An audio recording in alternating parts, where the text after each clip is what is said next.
Hello दोस्तों, आप सभी का बहुत बहुत स्वागत है शिवानी मैम हिंदी साहित्य क्लासेस में। चलिए कल की क्लास को आगे बढ़ाते हैं। कल की क्लास में जो है यूनिट 10 अन्य गद्य विधाओं से संबंधित प्रश्नों को सॉल्व कर रहे थे। इसमें जो है हमने 60 प्रश्नों को सॉल्व कर लिया था, है ना।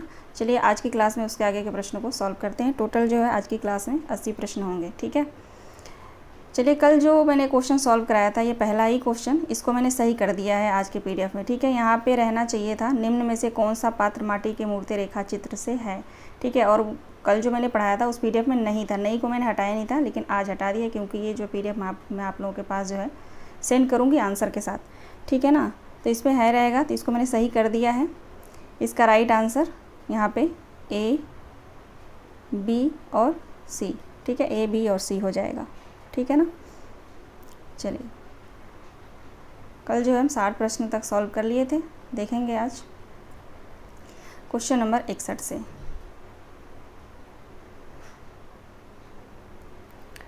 ठीक है। और हाँ, यहाँ पे 60 क्वेश्चन में भी थोड़ी मेरे से गलती हुई थी बताने में। इसका प्रकाशन वर्ष, अरे यावर रहेगा याद का प्रकाशन वर्ष जो है ऑप्शन ए राइट आंसर होगा, मैंने पिन कर दिया था, ठीक है ना। चलिए यहाँ से क्लास स्टार्ट करेंगे आज की। क्वेश्चन नंबर 61, एक बूंद सहसा उछली रचना का प्रकाशन वर्ष क्या है। एक बूंद सहसा उछली प्रकाशन वर्ष बताइए। राइट आंसर हो जाएगा इसका ऑप्शन सी 1960, ठीक है, 1960। आगे देखते हैं, अगला प्रश्न है, अरे ययावर रहेगा याद में कितने अध्याय हैं। अरे ययावर रहेगा याद में कितने अध्याय हैं। अज्ञेय की रचना है ये, ठीक है। बहुत ही ये जो है बहुत ही महत्वपूर्ण यात्रा वृत्तांत है अज्ञेय का, ठीक है। इसमें जो है कुल 8 अध्याय हैं, ठीक है, 8 अध्याय। राइट आंसर ऑप्शन ए होगा। आगे देखते हैं, अब यहाँ पे जो है मैंने अध्यायों से जो प्रश्न लिया है, ठीक है, यहाँ से प्रश्न आ भी चुका है और आएगा भी, ठीक है ना। अरे ययावर रहेगा याद के अध्यायों को पहले से बाद के क्रम में रखिए। सबसे पहले जो है कौन सा आएगा यहाँ पे, तो देखेंगे सबसे पहले परशुराम से तुकाराम आएगा, उसके बाद आएगा किरणों की खोज में, ठीक है। यहाँ पे मैं लिखते चलती हूँ, पहले 2 आएगा, ठीक है, उसके बाद किरणों की खोज तो 1 हो जाएगा। उसके बाद आएगा मौत की घाटी, फिर यहाँ पे 3 होगा। फिर आएगा एलूरा, ठीक है, एलूरा, फिर 5 हो जाएगा। उसके बाद आएगा मांजुली, ठीक है, 4 हो जाएगा। 2, 1, 3, 4, 5 राइट आंसर होगा, ठीक है ना। इसे को क्रम में आप लोग याद कर लीजिएगा, ठीक है। यहाँ से प्रश्न जो है आता है, ठीक है। तो राइट आंसर हमारा हो जाएगा 2, 1, 3, 4, 5, ऑप्शन ए 2, 1, 3, 4, 5 राइट आंसर है, ठीक है। चलिए आगे देखते हैं अगला प्रश्न, अरे ये यावर रहेगा याद के अंतिम अध्याय का नाम क्या है। अंतिम अध्याय, टोटल 8 अध्याय हैं, ठीक है। तो अंतिम अध्याय का नाम बताना है आप सभी को। राइट आंसर क्या होगा, अंतिम अध्याय का क्या नाम है। मौत की घाटी, बहता पानी निर्मल, देवताओं के अंचल में, या सागर सोवियत मेघ मेखलित।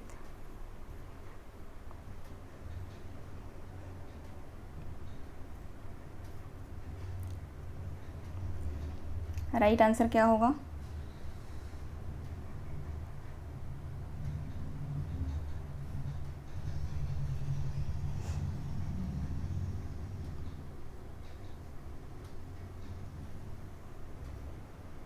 राइट आंसर हो जाएगा ऑप्शन डी, ठीक है, ऑप्शन डी।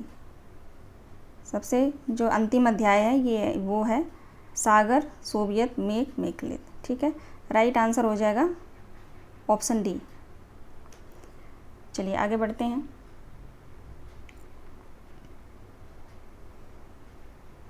क्वेश्चन नंबर 65 देखेंगे, ऐसी पुस्तकों में प्रस्तुत ब्यौरा एक व्यक्ति की यात्रा का ब्यौरा होता है और वह यात्रा जितनी बाहरी होती है उतनी ही भीतरी भी। उपरोक्त कथन किस पुस्तक की भूमिका से लिया गया है। उपरोक्त कथन किस पुस्तक की भूमिका से लिया गया है। अरे ययावर रहेगा याद, मेरी तिब्बत यात्रा, एक बूंद सहसा उछली, या मेहदावल की यात्रा। इनमें से किस यात्रा वृत्तांत की भूमिका से जो है यह प्रश्न लिया गया है। राइट आंसर क्या होगा क्वेश्चन नंबर 65 का। राइट आंसर हो जाएगा अरे ययावर रहेगा याद, ठीक है, ऑप्शन ए सही जवाब है। आगे देखते हैं अगला प्रश्न है, अरे ययावर रहेगा याद कि किस अध्याय में असम का वर्णन है। किस अध्याय में असम का वर्णन है। परशुराम से तुकाराम में, या किरणों की खोज में, देवताओं के अंचल में, या मौत की घाटी में। राइट आंसर क्या होगा? यहाँ पे तुखराम नहीं होगा, तुखरम होगा, ठीक है ना, आगे मात्रा नहीं आएगी, तुखरम होगा।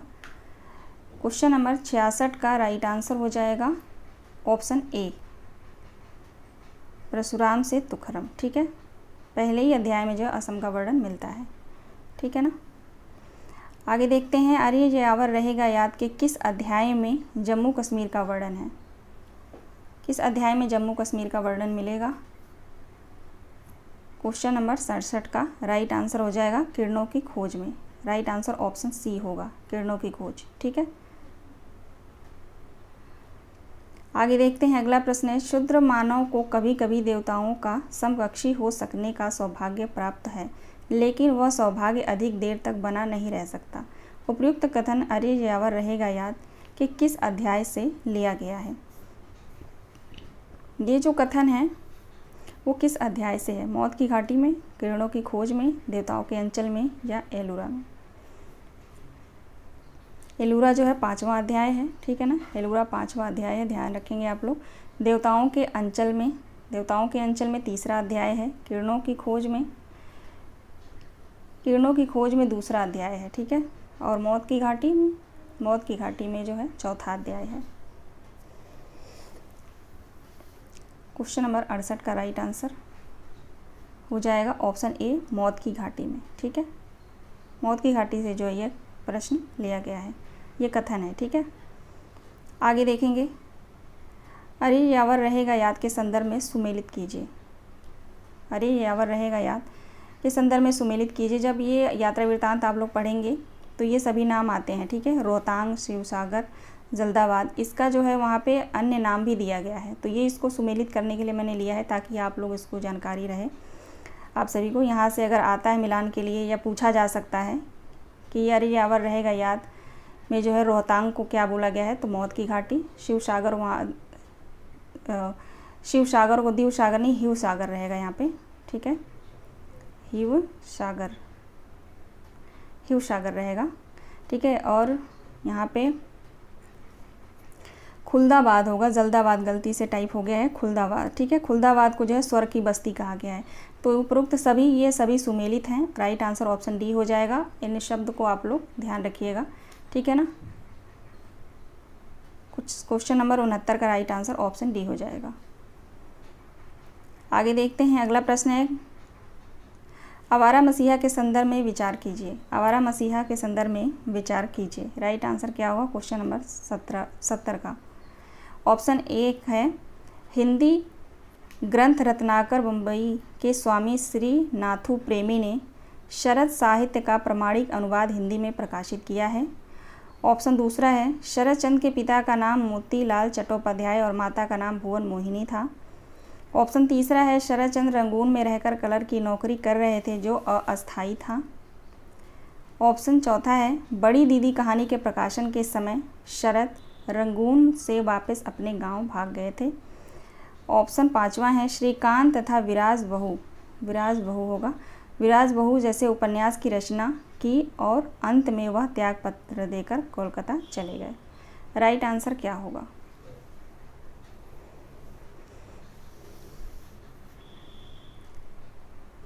सभी तथ्य जो है बहुत महत्वपूर्ण है। इसका राइट आंसर हो जाएगा पहला, दूसरा और पांचवा। पहला, दूसरा और पांचवा, 1, 2, 5 राइट आंसर हो जाएगा।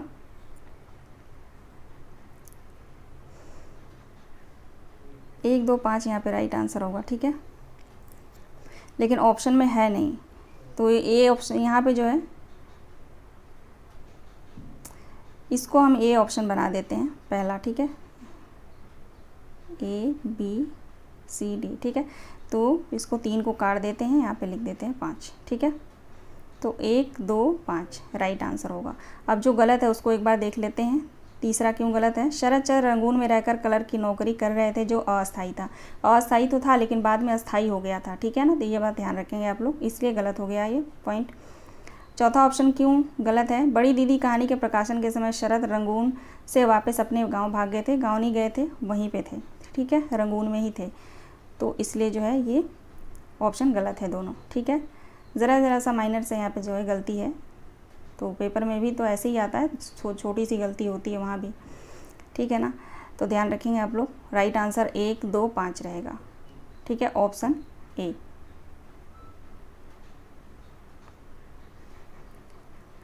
अगला प्रश्न है, आवारा मसीहा के अनुसार शरद चंद्र ने अपनी पत्नी मोक्षदा का क्या नाम रखा था? दुर्गावती, शांति, हिरणामयी, माया।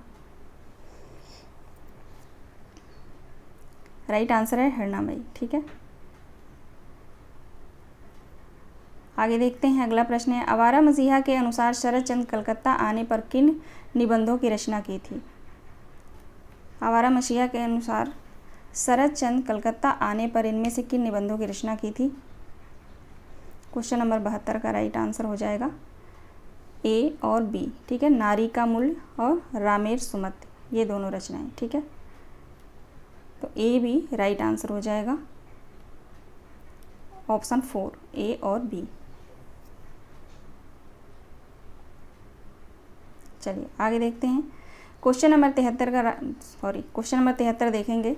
आवारा मसीहा के अनुसार शरद चंद्र ने इनमें से किस उपन्यास की रचना की थी?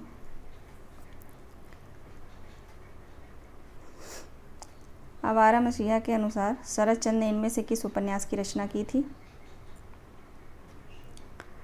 राइट आंसर क्या होगा? 73 का डी राइट आंसर हो जाएगा, ए और बी, ठीक है। श्रीकांत और विराज बहू, ओके। राइट आंसर ए और बी होगा।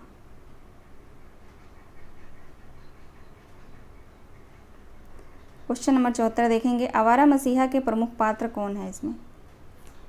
आवारा मसीहा जीवनी के पात्र इनमें से कौन हैं? केदारनाथ, मोतीलाल, भुवन मोहिनी, अघोरनाथ, उपरोक्त सभी। राइट आंसर क्या होगा? इनमें से प्रमुख पात्र कौन है? सभी हैं। राइट आंसर ऑप्शन ई हो जाएगा, ठीक है ना।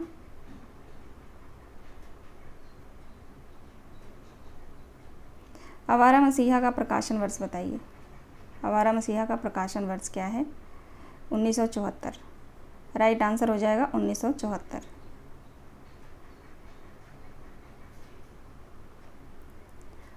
अगला प्रश्न है, आवारा मसीहा में कितने पर्व हैं?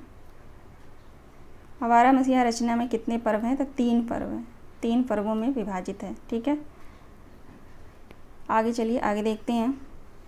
क्वेश्चन नंबर 77, सत्य कथन बताइए। ए ऑप्शन है, शरद चंद्र ने मोक्षदा से शैव रीति से विवाह किया था। बी ऑप्शन है, आवारा मसीहा बंगला कथाकार शरद चंद्र की जीवनी विधा है। सी ऑप्शन है, शरद चंद्र के जीवन की कथा की शुरुआत भागलपुर ननिहाल से होती है। और डी ऑप्शन है, शरद चंद्र का जन्म हुगली जिले के गांव देवानंदपुर में हुआ था। ये ऑप्शन है उपरोक्त सभी। सत्य कथन बताना है इसमें से। राइट आंसर क्या होगा? क्वेश्चन नंबर 77 का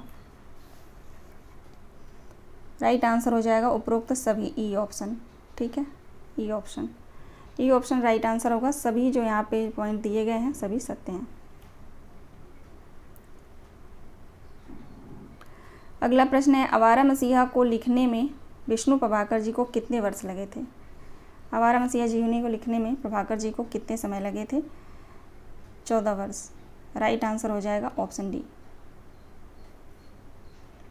क्वेश्चन नंबर 79, आवारा मसीहा के अनुसार शरद चंद्र के किस रचना को अंग्रेजों ने जब्त कर लिया था? आवारा मसीहा जीवनी के अनुसार शरद चंद्र के किस रचना को अंग्रेजों ने जब्त कर लिया था? 79 का राइट आंसर क्या होगा? ऑप्शन ए हो जाएगा, पाथेर दावी, ठीक है ना। चलिए आगे देखेंगे। क्वेश्चन नंबर 80, शरद चंद्र के बचपन की प्रेमिका का क्या नाम था? धीरू, नीरजा, चंदा, शांति। शरद चंद्र की बचपन की प्रेमिका का क्या नाम था? धीरू नाम था, ठीक है। ऑप्शन ए सही जवाब है। आगे चलते हैं। अगला प्रश्न, नयनतारा शशि तारा किस रचना की पात्र हैं? नयनतारा और शशि तारा किस रचना के पात्र हैं? आवारा मसीहा, एक साहित्य की डायरी, मेरी तिब्बत यात्रा या आप हुदरी। यहाँ पे सी ऑप्शन में मेरी तिब्बत यात्रा रहेगा, ठीक है। नयनतारा और शशि तारा जो पात्र हैं वो हैं आवारा मसीहा से। ठीक है, राइट आंसर ए हो जाएगा। अगला प्रश्न है, आवारा मसीहा में संकलित पर्व दिशांत में कितने उपशीर्षक हैं? राइट आंसर क्या होगा? आवारा मसीहा जीवनी में संकलित जो पर्व है दिशांत, ठीक है, इसमें कितने उपशीर्षक लगे हुए हैं? आप सभी को पता है 3 पर्वों में विभाजित है। ठीक है, आगे प्रश्न है उससे, तीनों पर्वों में जो उपशीर्षक लगे हुए हैं, तो वहीं से प्रश्न को मैंने लिया है कि दिशांत जो उपशीर्षक है इसमें दिशांत जो पर्व है इसमें कितने उपशीर्षक हैं?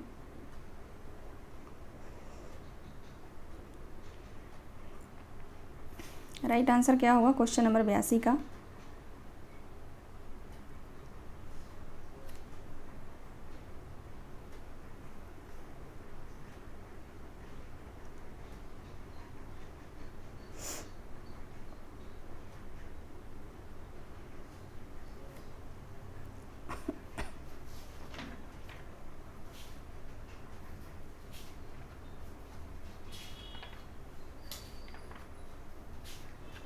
एक मिनट आप लोग रुक जाइए थोड़ा।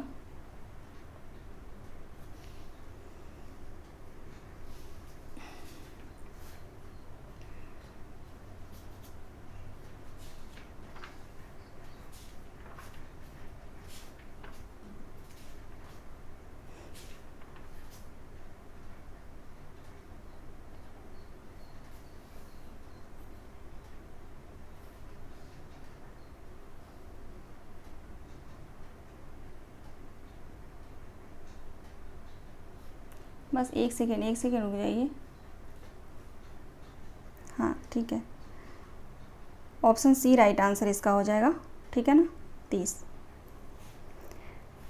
30 जो है 30 उपशीर्षक हैं यहाँ पे। ठीक है ना, ऑप्शन सी राइट आंसर होगा। मैं संस्कृति के 4 अध्याय से भी प्रश्न मैंने लिया है ना, तो उसका मुझे थोड़ा याद आ रहा था, इसलिए मुझे कन्फ्यूजन यहाँ पे हुआ।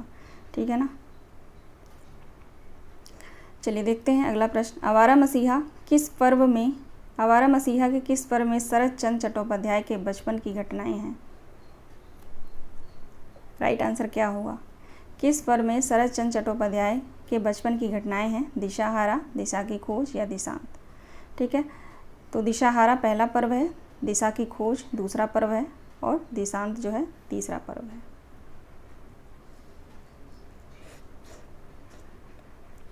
ठीक है, यहीं पे बता देती हूँ मैं। दिशाहारा में जो है 18 शीर्षक हैं। ठीक है, और दिशा की खोज में 18 शीर्षक हैं और दिशांत में 30 शीर्षक हैं। ठीक है, याद रखिएगा आप लोग।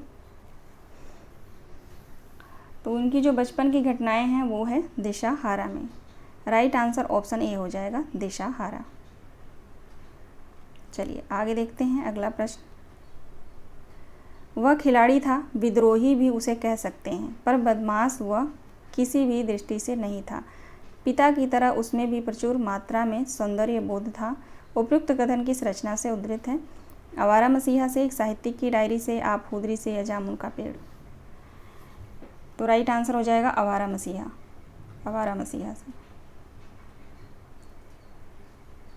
लेखक का कथन है वो। ठीक है, आगे देखेंगे। इस संसार में जिसको हम दुख कहते हैं वह वास्तविक दुख नहीं है, तो उसकी दीक्षा है, सुख पाते ही मनुष्य उसको भूल जाता है।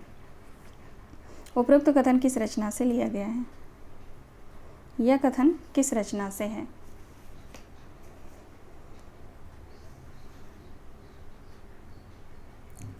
आवारा मसीहा। राइट आंसर ऑप्शन बी होगा। आगे चलते हैं। अगला प्रश्न है, आवारा मसीहा किस बंगला लेखक की जीवनी पर आधारित है? तो ये आप सभी को पता ही है, शरत चंद्र की जीवनी। आगे देखते हैं अगला प्रश्न है, आवारा मसीहा के रचनाकार कौन हैं? तो विष्णु प्रभाकर हैं। आसान प्रश्न है ये। आगे देखते हैं, आवारा मसीहा जीवनी किस में विभाजित है? सर्ग में, खंड में, पर्व में, कांड में? ये तो मैंने पहले ही आप लोगों को बता दिया है ना, पर्वों में विभाजित है। ठीक है, तो ध्यान रखिएगा, ऑप्शन सी राइट आंसर हो जाएगा।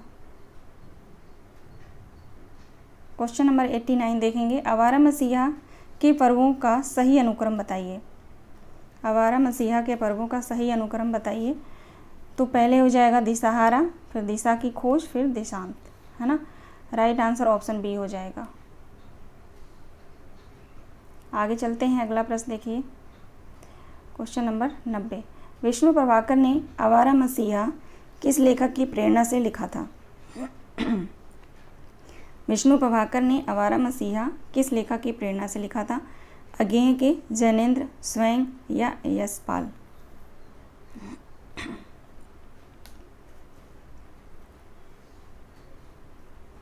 राइट आंसर हो जाएगा इसका यशपाल, यशपाल जैन, ठीक है, ऑप्शन डी। आगे देखते हैं, अगला प्रश्न है, छोड़ो भी क्या था उसके जीवन में जो तुम पाठकों को देना चाहोगे? नितांत स्वच्छंद व्यक्ति का जीवनी क्या किसी के लिए अनुकरणीय हो सकता है? उपयुक्त कथन किस रचना की भूमिका से उद्धृत है? यह कथन किस रचना की भूमिका से लिया गया है? राइट आंसर क्या होगा इन चारों ऑप्शन में से?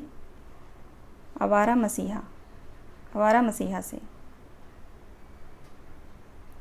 अगला प्रश्न है, नारी का मूल्य तथा रामेर सुमति आदि कालजयी रचनाओं का उल्लेख आवारा मसीहा रचना से किस पर्व में किया गया है? ठीक है, नारी का मूल्य, इससे प्रश्न मैंने पहले भी लिया है, ठीक है। नारी का मूल्य और रामेर सुमति जो कालजयी रचनाएं हैं, इनका उल्लेख जो है आवारा मसीहा रचना के किस पर्व में किया गया है, ये प्रश्न है, ठीक है। तो दिशा की खोज में जो है इन रचनाओं का उल्लेख मिलता है, ठीक है। आगे देखिए, अगला प्रश्न है, निम्न में आवारा मसीहा के पात्र नहीं हैं। इनमें से जो है बताना है आप सभी को, इनमें से आवारा मसीहा रचना के पात्र कौन नहीं हैं?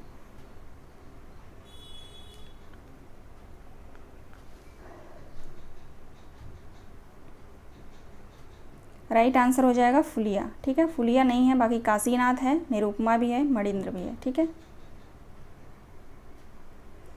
अगला प्रश्न है, मेरा जीवन अनंत मानो एक उपन्यास ही है। उपयुक्त कथन किस रचना से है? मेरा जीवन अनंत मानो एक उपन्यास ही है, यह कथन किस रचना से है?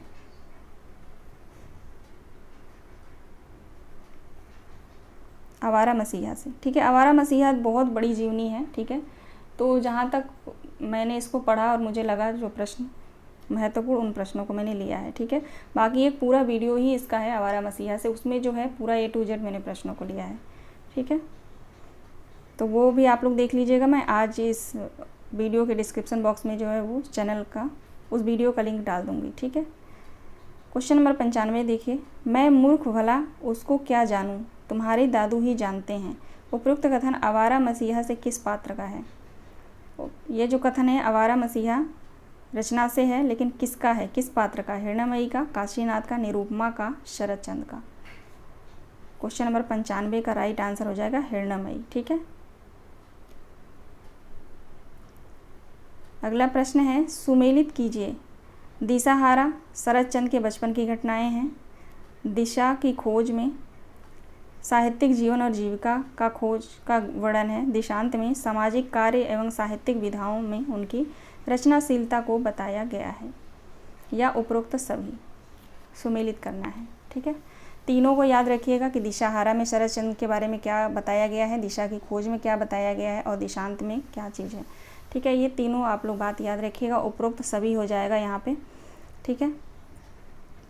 ऑप्शन मैंने आसान रख दिया है, तो मैं ऐसा नहीं है कि ऐसा ही ऑप्शन, आपको पता ही है NTA में तो बहुत ऑप्शन ही ज़्यादा उलझाऊ होते हैं, ठीक है ना। तो ये मैं आप लोगों को क्वेश्चन इसलिए करा रही हूँ ताकि आप इन क्वेश्चन से अवगत हो जाए, याद रहे क्वेश्चन आप लोगों को डायरेक्ट, ठीक है। उलझाना नहीं है मुझे आप लोगों को, क्वेश्चन पहले अच्छे से याद कर लीजिए, ठीक है ना। क्योंकि अब तो टाइम है नहीं, बहुत पास आ गया नज़दीक, 3-4 दिन और रह गए हैं आप लोगों के पेपर का, ठीक है ना। तो आप लोग इन प्रश्नों को ध्यान रखिएगा, ठीक है।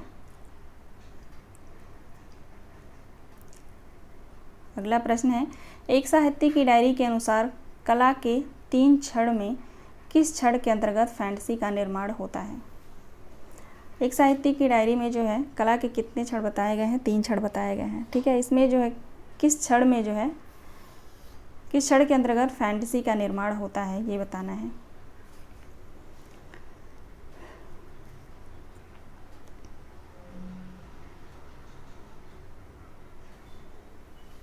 बी ऑप्शन कला का तीसरा क्षण, ठीक है, कला का तीसरा क्षण बहुत महत्वपूर्ण है ये, ठीक है ना, ध्यान रखेंगे आप लोग। कला के तीसरे क्षण में जो है फैंटेसी का निर्माण हुआ है, ठीक है। आगे चलते हैं, अगला प्रश्न, कवि भाषा का निर्माण करता है, जो कवि भाषा का निर्माण विकास करता है वह निसंदेह महान कवि है। उपरोक्त कथन किस रचना से लिया गया है? किस रचना से जो है यह कथन है? एक साहित्य की डायरी, आवारा मसीहा, जामुन का पेड़, ठाकुरी बाबा।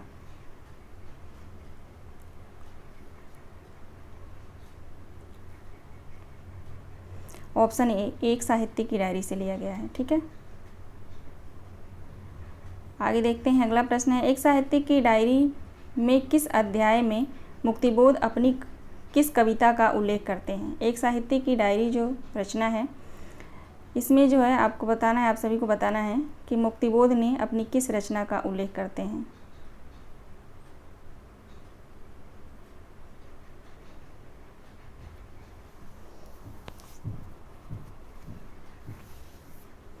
यहाँ पे किस अध्याय नहीं रहेगा।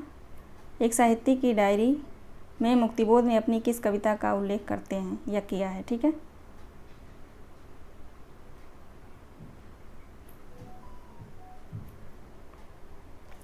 क्वेश्चन नंबर 99 का राइट आंसर ऑप्शन ए हो जाएगा, ब्रह्मराक्षस।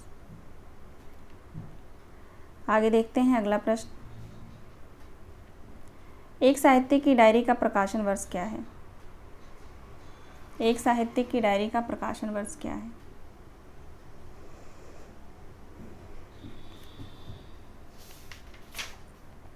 राइट आंसर क्या होगा? प्रकाशन वर्ष क्या है एक साहित्य की डायरी का?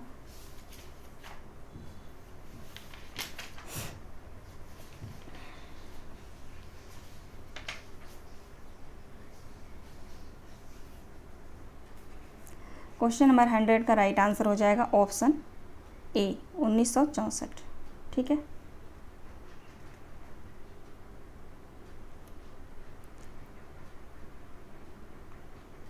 आगे देखते हैं, अगला प्रश्न, एक साहित्य की डायरी का सबसे महत्वपूर्ण अध्याय कौन सा है? एक साहित्य की डायरी का सबसे महत्वपूर्ण अध्याय जो है कौन सा माना गया है?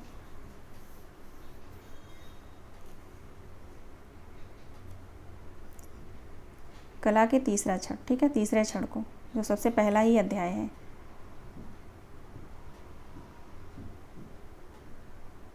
अगला प्रश्न है, एक साहित्य की डायरी के अध्याय को पहले से बाद के क्रम में लगाइए।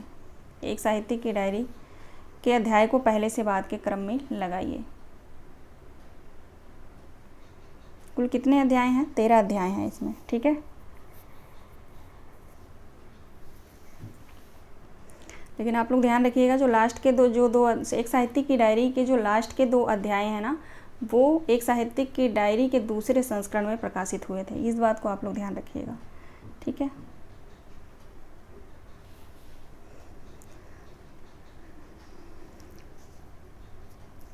राइट आंसर क्या होगा इसका? चलिए देखते हैं।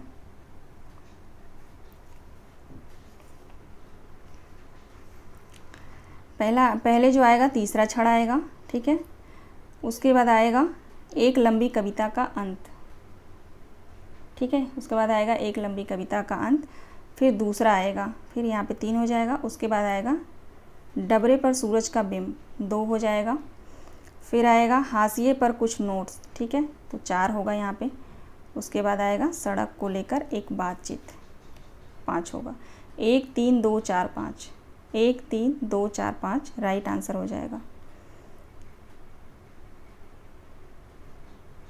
ऑप्शन ए, ठीक है। ऑप्शन ए बिल्कुल सही जवाब है, 1 3 2 4 5। अगला प्रश्न है, एक साहित्य की डायरी के स्तंभ किस पत्रिका में प्रकाशित होते थे? राइट आंसर क्या होगा? एक साहित्य की डायरी के स्तंभ किस पत्रिका में प्रकाशित होते थे? Question number 103।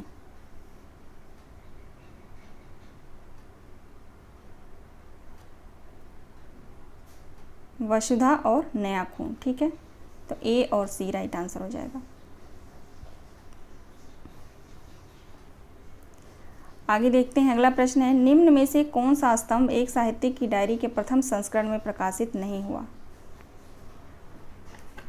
आप सभी को बताना है इनमें से जो है कौन सा स्तंभ जो है एक साहित्य की डायरी के प्रथम संस्करण में प्रकाशित नहीं हुआ था। तो ऑप्शन सी राइट आंसर हो जाएगा। पहले ही मैंने बता दिया, कलाकार की व्यक्तिगत ईमानदारी 1 और कलाकार की व्यक्तिगत ईमानदारी 2, ठीक है ना। ये दोनों जो है एक साहित्य की डायरी के प्रथम संस्करण में प्रकाशित नहीं हुआ था, द्वितीय संस्करण में प्रकाशित हुआ था। और द्वितीय संस्करण का प्रकाशन वर्ष है 2002, ठीक है, 2002 नहीं, 2000 में, ठीक है। चलिए आगे देखते हैं।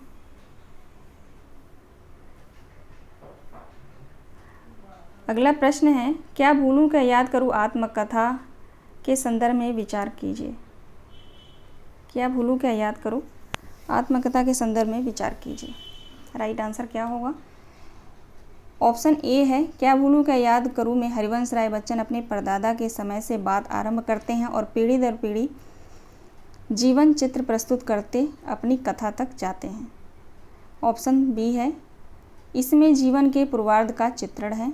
ऑप्शन सी है, श्यामा से विवाह कर उनकी मृत्यु तक की कथा कहकर बच्चन बात को विराम देते हैं। ऑप्शन डी है, हरिवंश राय बच्चन जो है सबसे पहले बाबूपट्टी गांव का जिक्र करते हैं। ऑप्शन ई है, बच्चन अपने माता पिता के 9वीं संतान थे। राइट आंसर क्या होगा? 105, क्वेश्चन नंबर 105 का राइट आंसर बताइए।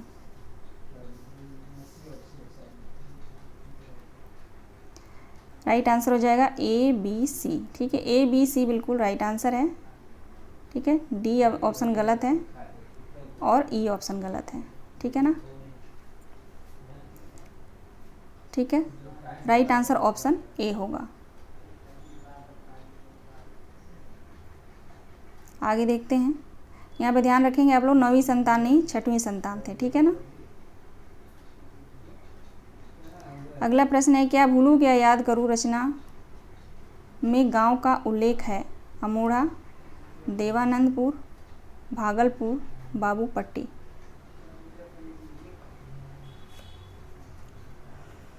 राइट आंसर क्या होगा? क्या भूलूं क्या याद करूं रचना में इनमें से किन गांवों का उल्लेख है।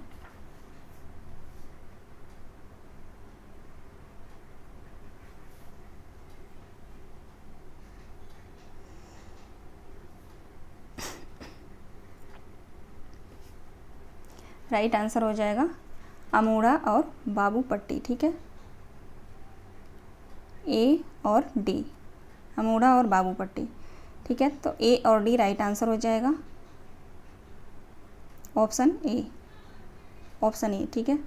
और यहाँ पे आप लोग ध्यान रखिएगा, सबसे पहले जिक्र जो है अमोढ़ा गांव का ही करते हैं। जो यहाँ पे मैंने बाबूपट्टी लिख दिया था ना, सबसे पहले अमोढ़ा गांव का जिक्र करते हैं, ठीक है ना, इसलिए वो गलत हो गया। अगला प्रश्न है, क्या भूलूं क्या याद करूं आत्मकथा का प्रकाशन वर्ष क्या है। क्या भूलूं क्या याद करूं आत्मकथा का प्रकाशन वर्ष क्या है।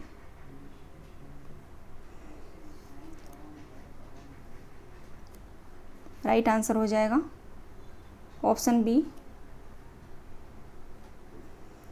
अगला प्रश्न है, क्या भूलूं क्या याद करूं के अनुसार बच्चन 44 वर्ष की उम्र में पीएचडी करने कहाँ गए थे। London, France, Cambridge, Italy. कहाँ गए थे? तो कैम्ब्रिज गए थे। राइट आंसर ऑप्शन सी होगा। चलिए आगे देखते हैं। उन्होंने ही इनका कई खंडों में विशाल पुश्तैनी मकान बनवाया था जो गरीबी के समय, ठीक है, गरीबी के समय थोड़ा थोड़ा करके बिकता रहा। उपरोक्त कथन क्या भूलूं क्या याद करूं रचना से किस पात्र के बारे में कहा जा रहा है। ये जो कथन है किस पात्र के बारे में कहा जा रहा है। 109 का राइट आंसर क्या होगा? मिट्ठू लाल, ठीक है। मिट्ठू लाल के बारे में जो ये कथन कहा जा रहा है, ठीक है। परदादा थे मिट्ठू लाल हरिवंश राय बच्चन के, ठीक है। ऑप्शन सी राइट हुआ। अगला प्रश्न है, स्त्री के आंसुओं के सामने पुरुष बेबस हो जाता है। उपरोक्त कथन किस रचना से उद्धृत है। स्त्री के आंसुओं के सामने पुरुष बेबस हो जाता है, यह कथन किस रचना से है। 110 का राइट आंसर होगा क्या भूलूं क्या याद करूं रचना से। क्या भूलूं क्या याद करूं रचना आप लोग पूरा पढ़िएगा, बहुत अच्छा है। क्या भूलूं क्या याद करूं के अनुसार इन पंक्तियों को पहले से बाद के क्रम में लगाइए। ठीक है, ये कुछ महत्वपूर्ण पंक्तियां हैं, क्या भूलूं क्या याद करूं, बहुत ही महत्वपूर्ण लगा मुझे, तो इनको जो है मैंने लिया है, बताएंगे क्रम में लगाना है इसको। राइट आंसर क्या होगा? पहला ऑप्शन है पुरुष भावना पर जी सकता है, नारी नहीं। ठीक है, कथन को आप लोग ध्यान देंगे। दूसरा ऑप्शन है जिंदगी और औरत उस आदमी को सिक्का मानती हैं जो झिझोर कर फेंक दे। तीसरा ऑप्शन है सत्याग्रह तो शायद निर्बल का हथियार है, समाज दुराग्रह करता है। चौथा ऑप्शन है विश्वास यदि फलदायक है तो विश्वास फलनाशक भी हो सकता है।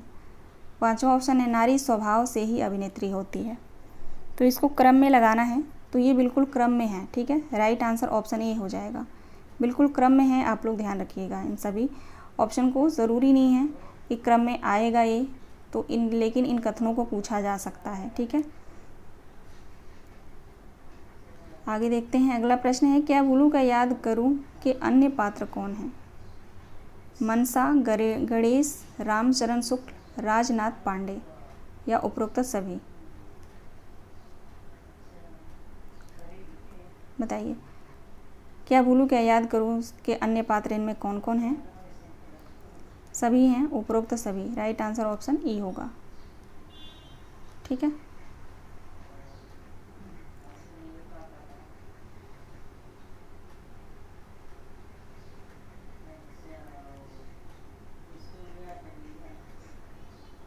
आगे देखते हैं। अगला प्रश्न है जलियांवाला बाग हत्याकांड का उल्लेख मिलता है मुर्दैया में, आवारा मसीहा में, क्या भूलूं क्या याद करूं या आप खुदरी में? जलियांवाला बाग हत्याकांड का उल्लेख जो है किस रचना में मिलता है, बताइए। राइट आंसर क्या होगा?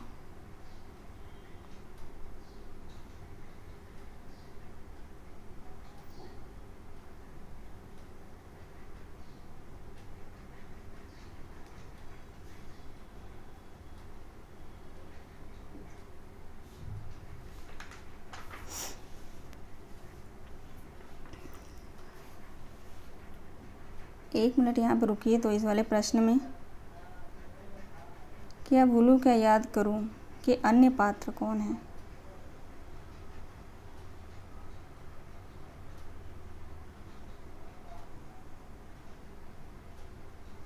क्या भूलूं क्या याद करूं के जो पात्र हैं उसमें जो है प्रताप नारायण है। ठीक है, प्रताप नारायण, मंगल पंडित, सुंदर, क्लर्क, चंपा, श्यामा, भोलानाथ भी है, राधा भी है, मिट्ठूलाल भी है। ठीक है, इस क्वेश्चन को काट दीजिए तो ये इसके पात्र नहीं हैं। ठीक है ना, मैं जब PDF भेजूंगी तो वहाँ पे मैं इसको मेंशन कर दूंगी। ठीक है ना, ये इसके पात्र नहीं है, ये गलत टाइप हुआ है क्वेश्चन। ठीक है, इस क्वेश्चन को मैं क्रॉस करती हूँ, आप लोग ध्यान रखिएगा। ठीक है ना, इसका बताइए। 113 जलियांवाला बाग हत्याकांड का उल्लेख जो है किस में मिलता है?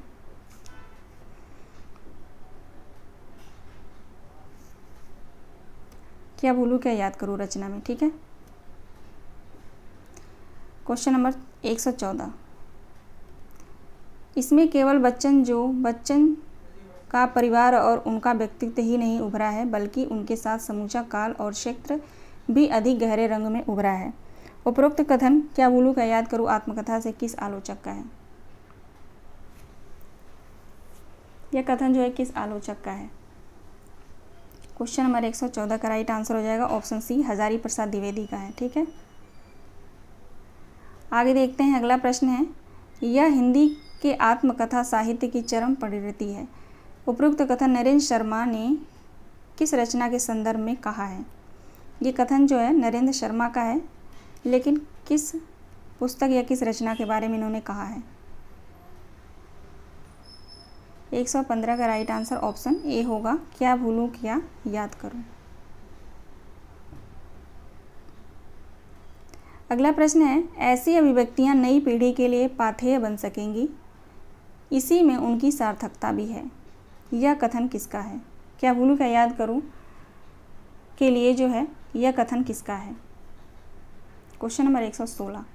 इसका सही जवाब होगा ऑप्शन ए शिवमंगल सिंह सुमन का ये कथन है, क्या भूलूं क्या याद करूं आत्मकथा के लिए। ठीक है, अगला प्रश्न है, क्या भूलूं क्या याद करूं रचना के लिए बच्चन जी को किस पुरस्कार से नवाजा गया था? बताइए, इस रचना के लिए बच्चन जी को कौन सा पुरस्कार मिला था?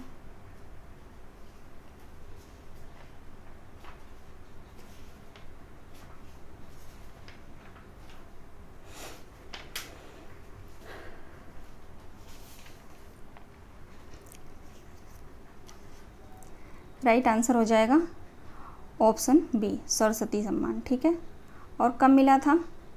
तो 1991 में। ठीक है, 3 लाख रुपए, 3 लाख कम से कम मिला था इनको, 3 लाख तक। ठीक है, अगला प्रश्न है, याद सुखों की आंसू लाती, दिल की दुख की दिल भारी कर जाती, दोष किसे दूं जब अपने से अपने दिल बर्बाद करूं मैं। अपने दिन, ठीक है, अपने दिन बर्बाद करूं मैं। उपरोक्त पंक्ति किस रचना से है? यह पंक्ति किस रचना से है? ऑप्शन ए राइट आंसर हो जाएगा, क्या भूलूं क्या याद करूं। Question number 119। हरिवंश राय बच्चन किस वाद के कवि हैं? प्रयोगवाद, हालावाद, प्रगतिवाद, मानसलवाद। तो राइट आंसर हो जाएगा हालावाद। हालावाद के प्रवर्तक माने जाते हैं हरिवंश राय बच्चन। हरिवंश राय बच्चन का जन्म कब हुआ था? 120। Question number 120।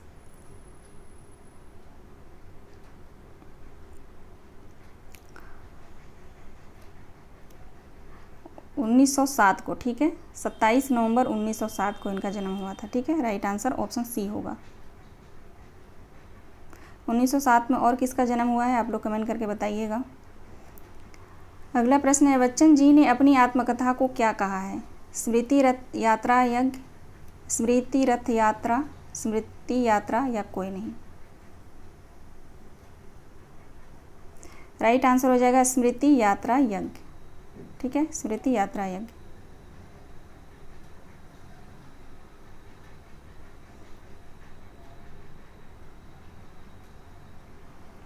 आगे देखते हैं, अगला प्रश्न है, संस्कृति के 4 अध्याय का प्रकाशन वर्ष बताइए। संस्कृति के 4 अध्याय रचना का प्रकाशन वर्ष क्या है? राइट आंसर हो जाएगा 1956। संस्कृति के 4 अध्याय रचना के लिए दिनकर को साहित्य अकादमी पुरस्कार किस वर्ष मिला था? ठीक है, अलग से मैंने प्रश्न नहीं लिया कि कौन सा पुरस्कार मिला था। ठीक है ना, तो संस्कृति के 4 अध्याय जो रचना है इसके लिए दिनकर को साहित्य अकादमी पुरस्कार मिला था, किस वर्ष में मिला था? तो 56 में 3 ऐड कर लीजिए। ठीक है, ऑप्शन बी 59। राइट आंसर हो जाएगा ऑप्शन बी 1959। अगला प्रश्न है, संस्कृति के 4 अध्याय के तीसरे अध्याय में कितने प्रकरण हैं? 4 अध्याय हैं। ठीक है, ध्यान रखेंगे आप लोग। पहले अध्याय में कितने प्रकरण हैं? 7 प्रकरण हैं। दूसरे अध्याय में कितने प्रकरण हैं? 12 प्रकरण हैं। तीसरे अध्याय में कितने प्रकरण हैं? 13 प्रकरण हैं। और चौथे अध्याय में कितने प्रकरण हैं?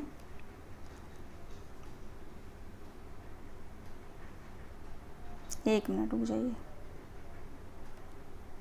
पहले में कितना है? 3 प्रकरण हैं। ठीक है, दूसरे प्रकरण में 7 है। तीसरे अध्याय में कितने प्रकरण हैं? तो 12 हैं। और चौथे अध्याय में कितने प्रकरण हैं? तो 13 हैं। ठीक है, ये रहा। ठीक है, अब बताइए राइट आंसर क्या होगा? संस्कृति के 4 अध्याय के तीसरे अध्याय में कितने प्रकरण हैं? तो ए हो जाएगा राइट आंसर। ठीक है, 12।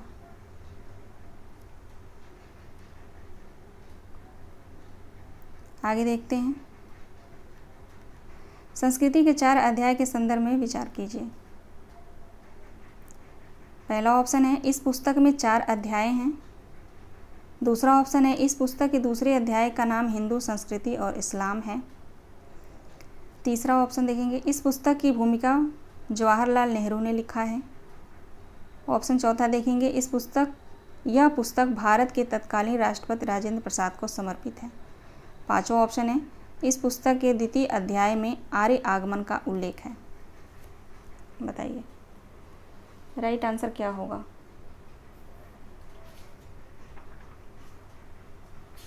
संस्कृति के 4 अध्याय के संदर्भ में विचार कीजिए।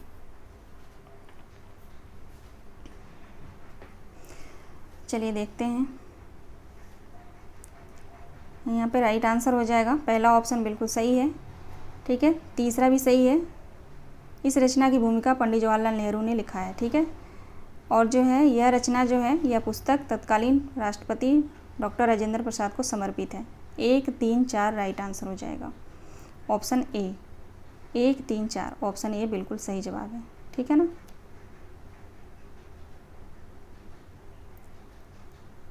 आगे देखते हैं, अगला प्रश्न है संस्कृति के 4 अध्याय में निम्नलिखित अध्यायों को पहले से बाद के क्रम में लगाइए। संस्कृति के 4 अध्याय में निम्नलिखित अध्यायों को पहले से बाद के क्रम में लगाइए।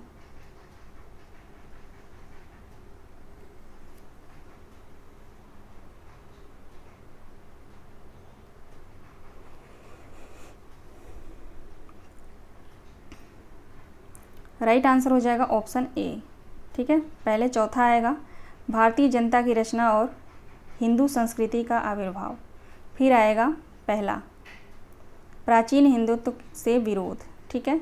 उसके बाद आएगा तीसरा हिंदू संस्कृति और इस्लाम, फिर आएगा भारतीय संस्कृति और यूरोप, ठीक है ना।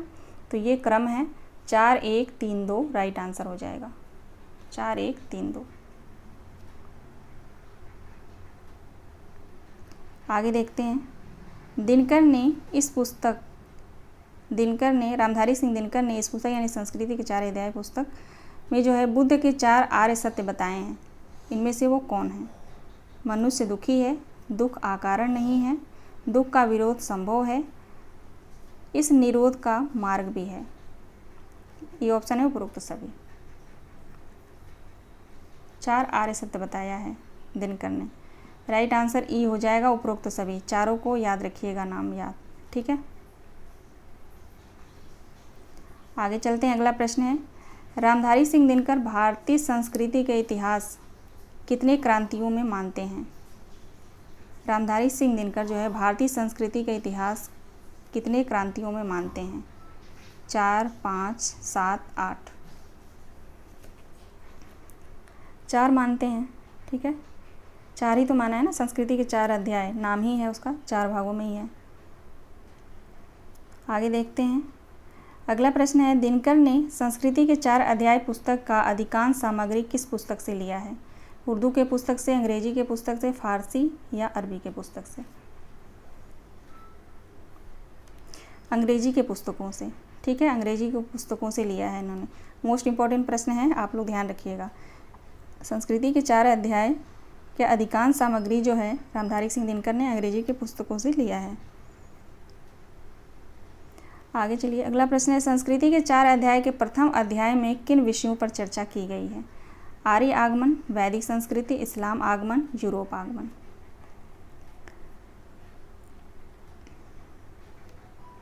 राइट आंसर हो जाएगा आर्य आगमन और वैदिक संस्कृति, ए और बी, ठीक है। ए और बी सही जवाब है, option A. Option A right answer होगा।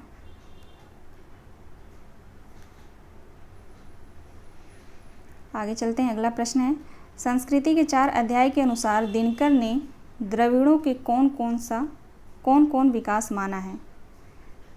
समुद्र यात्रा की परंपरा आरंभ की, कृषि विकास, सिंचाई के लिए नदियों को बांधने का कार्य या उपरोक्त सभी। संस्कृति के 4 अध्याय आप पढ़ेंगे तो वहाँ पे द्रविड़ों का जो आगमन होता है तो उन्होंने जो है भारत में क्या क्या काम किए हैं, उनके विकास का जो वहाँ पे उल्लेख करते हैं दिनकर, ठीक है। तो वहीं से प्रश्नों को मैंने लिया है, तो उपरोक्त सभी होगा, ऑप्शन डी राइट आंसर हो जाएगा, ठीक है। समुद्र यात्रा की परंपरा आरंभ की, कृषि का विकास किया इन्होंने और सिंचाई के लिए नदियों को बांधने का इन्होंने कार्य किया। ठीक है। अगला प्रश्न है, संस्कृति के 4 अध्याय रचना में ऋग्वेद के अनुसार आर्यों का देश था। सप्त सिंधु, गुरुकुल, सप्त सरोज, उपरोक्त सभी। ऋग्वेद के अनुसार आर्यों का देश क्या था? उपरोक्त सभी, यानी सप्त संधव भी था, गुरुकुल भी था, सप्त सरोज भी था, तीनों था ये। ठीक है, उपरोक्त सभी हो जाएगा। अगला प्रश्न है, कर्म, ज्ञान और भक्ति में से कार्य तो 16 आने आर्यों की देन है, किंतु ज्ञान और भक्ति के विकास प्रागवैदिक संस्कृति के प्रभाव से हुआ है। उपरोक्त कथन संस्कृति के 4 अध्याय के प्रथम अध्याय के किस प्रकरण से है? यह जो है संस्कृति के 4 अध्याय से जो है ये कथन है, डायरेक्ट अगर पूछा गया तो, लेकिन मैंने इस प्रश्न को लिया है संस्कृति के 4 अध्याय के प्रथम अध्याय के किस प्रकरण से है। ठीक है,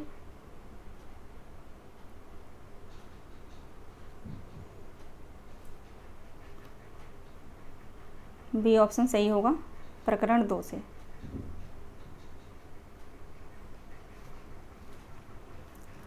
पहले अध्याय में कितने प्रकरण हैं?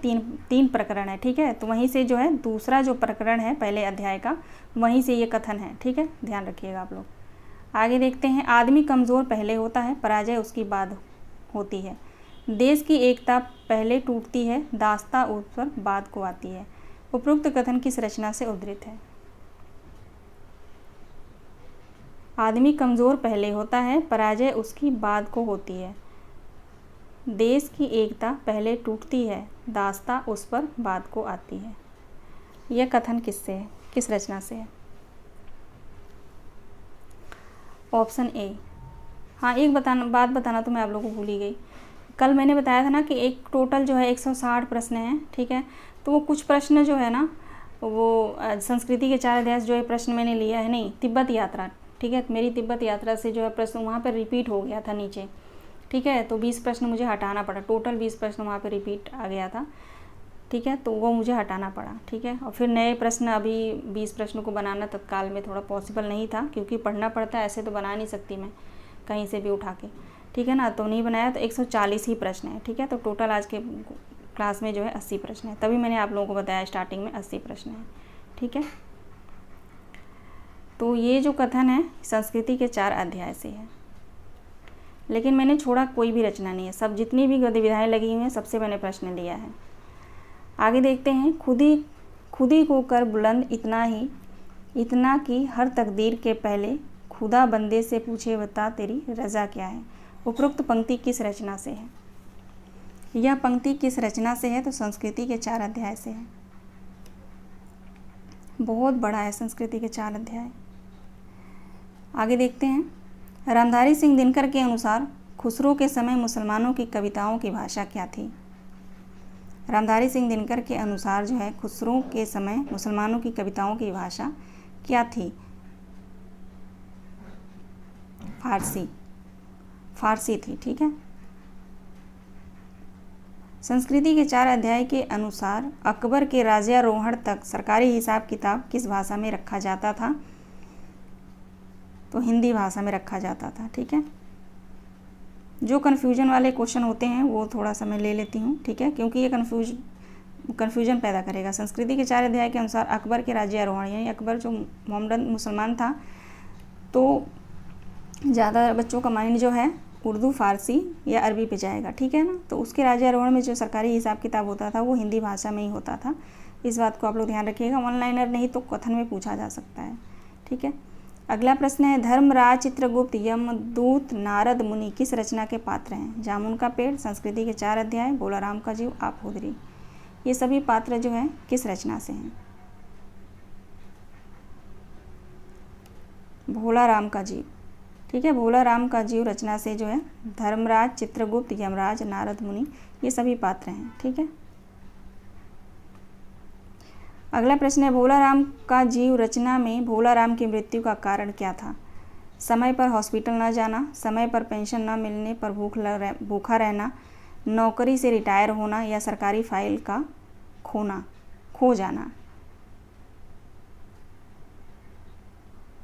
खो जाना। और भोला राम का जीव जो रचना है, मुझे नहीं लगता कि यहाँ से कोई प्रश्न आए और आप लोग ना कर पाएँ, ठीक है। तो इससे ज़्यादा प्रश्नों को मैंने लिया नहीं।